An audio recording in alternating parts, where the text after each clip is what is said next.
नमस्कार साथियों, मैं आज आप लोगों के बीच में नदी के द्वीप उपन्यास जो कि अज्ञेय कृति है लेकर आया हूँ। इसके प्रमुख कथन की चर्चा करेंगे। इसमें कुल साथियों 4 प्रमुख पात्र हैं। भुवन हैं, चंद्रमाधव हैं, रेखा हैं और गौरा। ये 4 प्रमुख पात्र हैं। इसके अलावा 2-3 पात्र और आए हैं उपन्यास में। कुल मिला के पात्रों की संख्या की अगर हम बात करेंगे 7-8 पात्र हैं। और साथियों ये मनोवैज्ञानिक मनोविश्लेषणवादी उपन्यासकारों की श्रेणी में अज्ञेय आते हैं। इसलिए इसमें मनोविज्ञान को ज़्यादा उकेरा गया है, अंतर्मन की विचारधारा को ज़्यादा प्रस्तुत किया गया है। और साथियों इस उपन्यास की एक बहुत बड़ी विशेषता ये भी है कि यह उपन्यास साथियों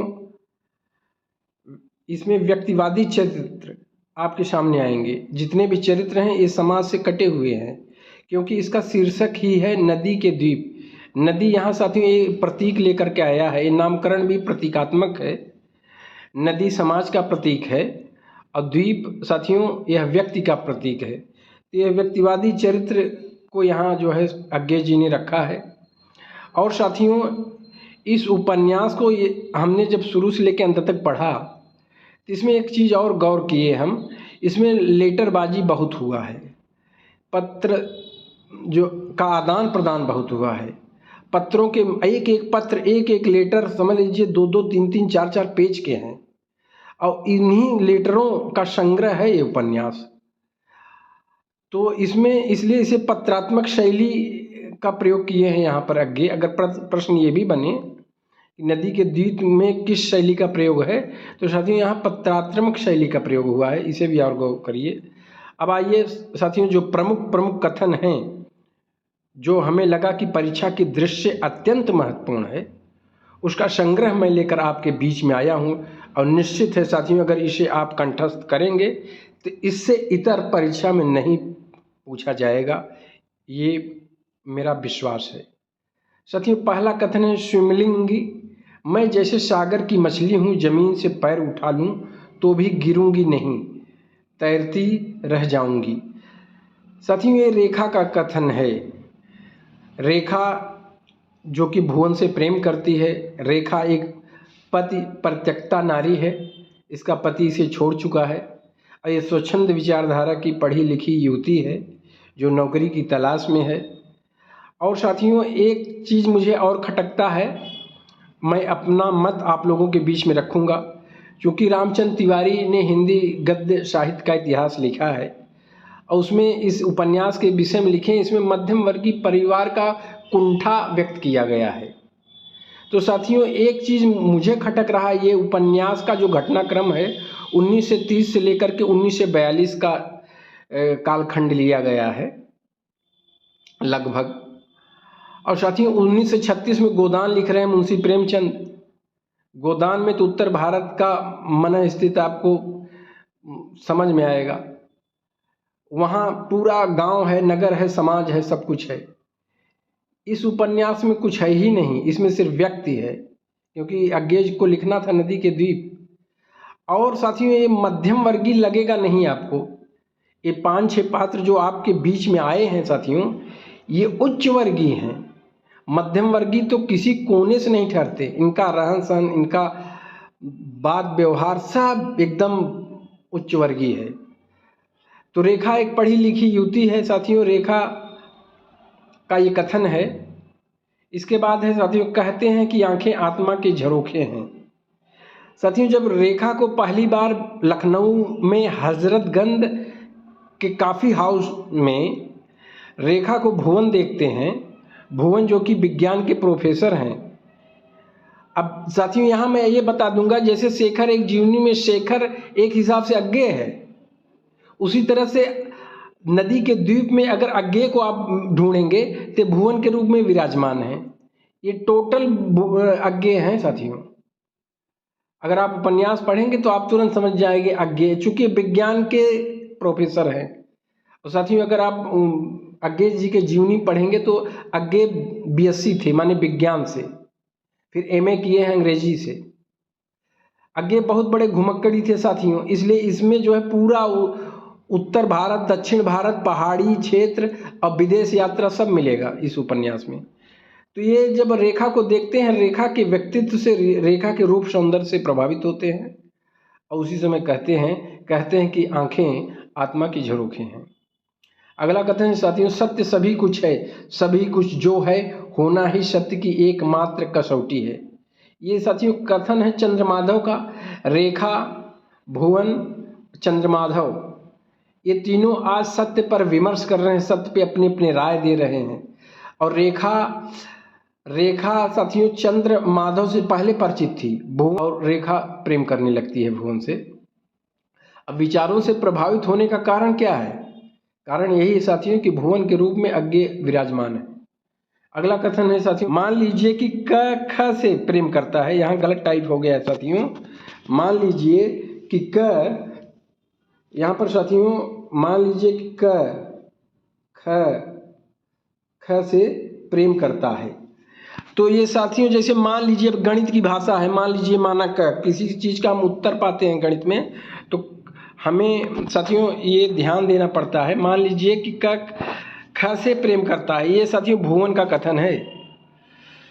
अगला कथन है साथियों, तब तो सत्य भी खतरनाक चीज है और प्रेम भी, लेकिन ऋषि लोग सत्य को साध्य बता गए, प्रेम को धोखा। तो यहाँ पर ये चंद्रमाधव अपना विकृत विचार रखता है और ऋषि परंपरा की बात करता है कि ऋषि लोग सत्य को साध्य बता गए। यहाँ साथियों सत्य का मतलब ज्ञान से है और प्रेम को धोखा। तो ऐसा नहीं है, प्रेम का ही बदला हुआ स्वरूप भक्ति है और भक्ति से भी भगवान मिलते हैं। अगला कथन है साथियों, ठीक है मिस्टर चंद्र, आपका दृष्टिकोण कलाकार का दृष्टिकोण है, सर्व स्वीकारी। आपके मित्र आलोचक हैं। आलोचना तो रचना शक्ति की मृत्यु का दूसरा नाम है। ऐसा तर्क रेखा देती है भुवन के विचार पर। अगला कथन है साथियों, सत्य अपने अंदर की पीड़ा से जाना जाता है। ये रेखा कह रही है, तो रेखा का ही एक कथन है, रेखा गा रही है। क्योंकि रेखा साथियों बंगाल कलकत्ते की रहने वाली है, बंगाली भाषा भी जानती है साथियों।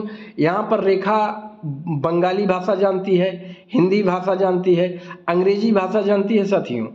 मतलब 1936 में गोदान अगर पढ़ेंगे आप तो बेल्लारी गांव में लिखे पढ़े लिखों की संख्या न के बराबर थी।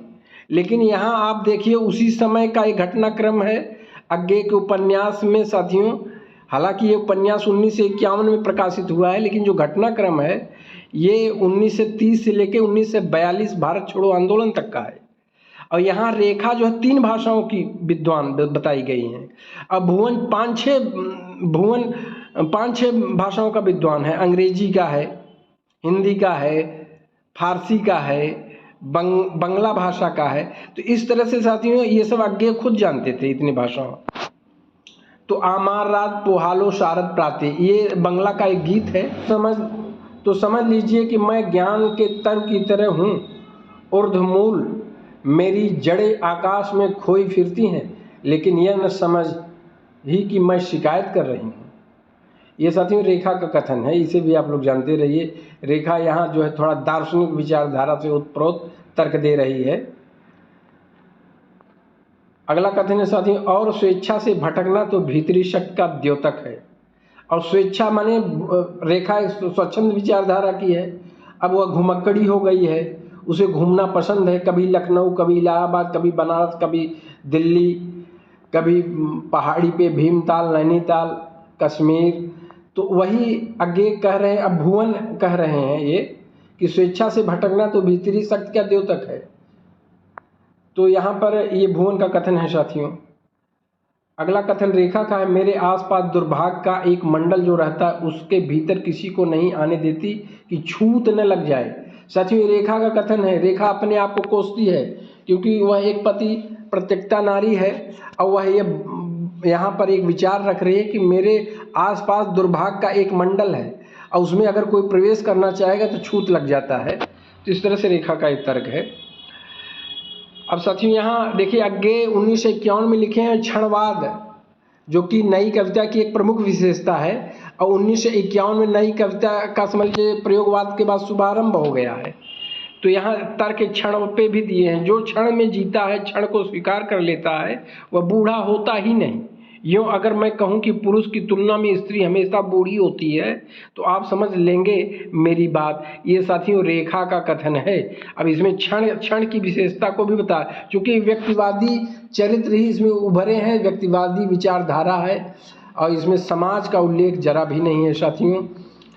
अगला कथन है, तुम्हारा नाम जुगनू है, गौरा भी कोई नाम होता है भला।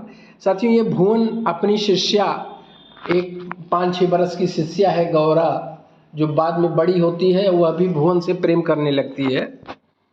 तो ये भुवन उसे जुगनू और हिडिंबा करके इस उपन्यास में चिढ़ाते हैं।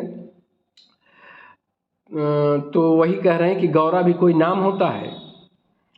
अगला कथन साथियों रेखा का है, मैं पहले ही बता चुकी हूँ कि कहीं पहुँचने का लोभ ही मुझे नहीं है। ऐसी यात्रा पर हूँ जो कहीं पहुँचे ही नहीं, अंतहीन है।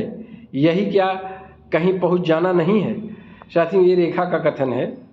अगला कथन है साथियों, ये सभ्य जीवन है, ये सभ्य जीवन जो होता है, बड़ा भारी वेटिंग रूम मानो, ये रेखा कह रही हैं सभ्य जीवन के विषय में। अगला कथन साथियों, डूबते सूर्य को कौन पकड़ सकता है। ये रेखा का कथन है, और रेखा भुवन की तरफ इशारा कर रहे हैं, क्योंकि भुवन भी बहुत बड़ा घुमक्कड़ी है। तो वो सूर्य से तुलना कर रही हैं कि डूबते सूर्य को कौन पकड़ सकता है। अगला कथन साथियों, पहचानता हूँ तुम ही वह सौंदर्य हो, नीलांबरा रात का सौंदर्य, और तुम्हारे केशों में असंख्य तारे हैं। साथियों ये जब तल्ली ताल में भुवन और रेखा चांदनी रात में पहाड़ी पर बैठे हुए हैं, और दोनों एक दूसरे पे न्यौछावर हो गए हैं, तो उसी समय ये यहाँ पर भुवन रेखा के सौंदर्य की चर्चा कर रहा है, उसी समय का ये प्रसंग है साथियों। अगला कथन रेखा का है, वैन मैन नहीं चांद घटता बढ़ता, उसका बहुरूपियापन मुझे नहीं चाहिए। मतलब वेन मैन, अब ये देखिए साथियों, रेखा माने अंग्रेजी की विद्वान महिला है, इसलिए बीच बीच में अंग्रेजी शब्द का प्रयोग कर दे रही है, और तुलना चांद से कर रही, नहीं चांद घटता बढ़ता है, क्योंकि चांद में चंद्रकलाएँ होती हैं, 14 दिन एकम दूजम द्वादशी 14वीं का चांद होता है, और वह उसे ये बहुरूपिया बता रही हैं, ये चांद का बहुरूपियापन है। तो माने यहाँ पर बता रही हैं रेखा कि इसी तरह से पुरुष बहुत सारे बहुरूपिया स्वभाव के होते हैं। अगला कथन साथियों भुवन का है, बंगाली अभी कश्मीर से तुम्हारा नाता छूटा नहीं। यहाँ पर साथियों एक भुवन रेखा से कह रहे हैं, क्योंकि रेखा बंगाली नहीं, कलकत्ते की रहने वाली है, इसके पिताजी बंगाली हो गए थे, लेकिन इसके जो दादाजी थे वो कश्मीर के थे। तो एक अब आज साथियों यहाँ पर भुवन और रेखा अब उत्तराखंड से भीमताल नैनीताल को छोड़ करके कश्मीर पहुँच गए हैं। अब वहाँ कश्मीर का एंजॉय कर रहे हैं, कश्मीर का आनंद ले रहे हैं। तो वहीं भुवन का ये कथन है, बंगाली अभी कश्मीर से तुम्हारा नाता छूटा नहीं है। साथियों अगला कथन है साथियों, पगली चांदनी बहुत है, सब पी न सकोगी, चलो जमी जा रही हो ठंड से, ऐसे तो तुम भी चांदनी हो जाओगी। अब ये साथियों भुवन का कथन है, और ये रेखा के लिए कह रही है। रेखा चांदनी रात को कश्मीर की वादियों में बैठ करके चांदनी रात को निरख रही है। अब भुवन फिर होटल में से आता है और कहता है, भाई इतने ठंड में तुम बाहर बैठी हो और उस चांदनी को देख रही हो, तो इस तरह से तुम भी चांदनी हो जाओगी। साथियों अगला कथन चंद्रमाधव का है, गुरु वैज्ञानिक शिष्य संगीतज्ञ। यह अच्छा विरोधाभास है ना रेखा जी। तो ये चंद्रमाधव रेखा से कह रहा है भुवन और गौरा के विषय में, क्योंकि भुवन जो है ये वैज्ञानिक है, ये विज्ञान के प्रोफेसर हैं, और इनकी शिष्या जो गौरा है वह संगीत टीचर हो जाती है पढ़ लिख करके। तो यहाँ उस विरोधाभास को कर रहे हैं। और कहीं न कहीं साथियों चंद्रमाधव रेखा पर मुग्ध है, रेखा से प्यार करना चाहता है, लेकिन भुवन के व्यक्तित्व के आगे इसकी दाल नहीं गलती। तो ये बीच में फिर गौरा को भी सोचता है कि गौरा का ही प्यार मिल जाए, लेकिन ये बड़ा स्वार्थी व्यक्ति इसमें इस उपन्यास में दिखाया गया है। रेखा का कथन है साथियों, ठीक है पुरुष हमेशा से नाचता आया है ना, स्त्रियां नचाती आई हैं। तो यहाँ पर माने पुरुष को नाचता हुआ दिखाया गया है, क्योंकि स्त्रियों के सौंदर्य में ऐसा जादू होता है कि पुरुष को नचा सकती हैं, ऐसी क्षमता है। ये दलील रेखा दे रही हैं। साथियों अगला भुवन का कथन है, मेरी बात दूसरी है, पुरुष के लिए विवाह और नौकरी विरोधी कैरियर नहीं है और स्त्री के साधारणतः होते ही हैं, साथ नहीं चलते। तो ये साथियों भुवन का कथन है। अब भुवन ये बता रहे हैं कि अगर मैं आज शादी नहीं किया हूँ तो पुरुष के लिए विवाह और नौकरी विरोधी कैरियर नहीं है। मैं नौकरी पा गया हूँ, अगर विवाह नहीं करूँगा तो पुरुष अपना जीवन निभा सकता है, लेकिन भारतीय स्त्रियों के विषय में ऐसा नहीं कहा जा सकता। उन्हें किसी अवलंब की आवश्यकता पड़ती है, किसी पुरुष की आवश्यकता पड़ती है, ऐसा भुवन का मानना है। साथियों ये गौरा का कथन है, को मेरे सुख धीरे धीरे गा, अपना मधुराग ऊंचे स्वर से सोई पीड़ा, जावे कहीं न जाग। ये गौरा का कथन है साथियों। फिर अगला है, नहीं नहीं मुझे आग से चेहरे दिखते हैं। साथियों ये भुवन अब आ गया है गौरा के यहाँ, और गौरा कहती है कि ठंड है मैं आग जला दूं। उसी समय ये भुवन मना कर देता है, क्योंकि आग में से चेहरे दिखाई देते हैं। मतलब ये भुवन अपने अतीत को याद करके, चूँकि रेखा के साथ जब ये पहाड़ियों पर होटल में रह करके अपने अच्छे दिन को व्यतीत किया था, तो उस समय भी वहाँ पहाड़ी पे आग रेखा जलाया करती थी। तो यहाँ पर भुवन इशारा कर रहा है कि मुझे आग से डर लगता है, क्योंकि आग में चेहरे दिखाई देते हैं, और वह चेहरे किसके दिखाई देते हैं? रेखा के। अगला कथन है साथियों, विचार शब्दों के साथ है, शब्द अधूरे हैं तो विचार ही अधूरा है। साथियों ये तर्क भुवन का है। यहाँ पर भुवन ये बताते हैं कि अनुभूत और अभिव्यक्त के विषय में बता रहे हैं कि विचार शब्द के साथ है। माने विचार जो आपकी अनुभूति है वह तभी पूर्ण है जब आपकी अभिव्यक्ति कला हो, आपके अंदर संप्रेषण होना चाहिए, विचारों के आदान प्रदान की कला होनी चाहिए, नहीं तो विचार ही अधूरा है। सकल मम देह मन वीणा सम बाजे, ये साथियों रेखा का कथन है। सकल मम देह मन वीणा सम बाजे, ये रेखा का कथन है साथियों। अब यहाँ पर साथियों ये है, भुवन तुम भटक रहे हो, भटक ही नहीं रहे मुझे लगता है कि भाग रहे हो। तो साथियों यहाँ पर ये भुवन शब्द है, भुवन तुम भटक रहे हो और भटक ही नहीं रहे, मुझे लगता है भाग रहे हो। साथियों रेखा तब कहती है जब रेखा अंत में भुवन के प्रेम में पड़ती है, और इसे भुवन का बच्चा भी इसके पेट में होता है, गर्भपात करा लेती है, बाद में इसे बड़ा दुख भी होता है, भुवन का इंतजार भी करती है, लेकिन भुवन को एक बड़े विचित्र ढंग का अंतर्मुखी व्यक्तित्व दिखाया गया है। और अंत में रेखा ऊब करके एक डॉक्टर हैं, उनसे शादी विवाह कर लेती है। तो यहाँ पर भुवन के प्रति रेखा की सहानुभूति बरकरार है। रेखा चाहती है कि भुवन भी शादी के वैवाहिक जीवन में बंधन में बंध जाए, उसी समय कथन है। साथियों ये रेखा फिर कह रही हैं, मैंने तुमसे प्यार मांगा था, तुम्हारा भविष्य नहीं, न मैं वह लूँगी, न, यहाँ साथियों थोड़ा गलत टाइप हो गया है, न मैं वह लूँगी, न मैं वह लूँगी। ये साथियों रेखा का कथन है भुवन के लिए। फिर अगला कथन है साथियों, दीप अलग अलग होकर भी निरंतर घूमते और पुनः बनते रहते हैं, नया घोल नए अणुओं का मिश्रण, नई तलछट एक स्थान से मिटकर दूसरे स्थान पर जमते हुए नए द्वीप। साथियों ये रेखा का कथन है, क्योंकि इस उपन्यास का शीर्षक है नदी के द्वीप, और रेखा यहाँ दलील दे रही है कि ये जैसे नदी के द्वीप एक इनकी कविता भी है, तो वही विचारधारा यहाँ भी मिल रहा है। द्वीप अलग अलग होकर भी निरंतर घूमते और पुनः बनते रहते हैं। जैसे धारा और नदी के द्वीप में होता है कि धारा उसे बहा ले जाती है, फिर वो मिट्टी बन जाता है, घुल जाता है, फिर जो है कहीं इकट्ठा होकर द्वीप बन जाता है। मतलब वो बता रहे हैं धारा यहाँ नदी जो है समाज का प्रतीक है, और उसी समाज में से कोई अपने व्यक्तित्व को चमत्कृत करके समाज में एक उदाहरण बन जाता है। तो ये रेखा का कथन है साथियों, ये भुवन का कथन है साथियों। उसका प्रत्युत्तर ये दे रहे हैं, हम सब नदी के द्वीप हैं, द्वीप से द्वीप तक सेतु हैं। सेतु माने यहाँ द्वीप से द्वीप तक सेतु हैं। सेतु एक बंधन का पर्याय है साथियों, कि हम लोग ये आपस में जुड़े हुए हैं और हम सब नदी के द्वीप हैं। तो इस तरह से साथियों इस उपन्यास के बहुत ही महत्वपूर्ण कथन हैं। अगर साथियों ये वीडियो आपको पसंद आए तो इसे आप लोग ज़रूर लाइक, शेयर और सब्सक्राइब ज़रूर करिएगा। धन्यवाद। फिर मिलेंगे नदी के द्वीप भाग 2 में।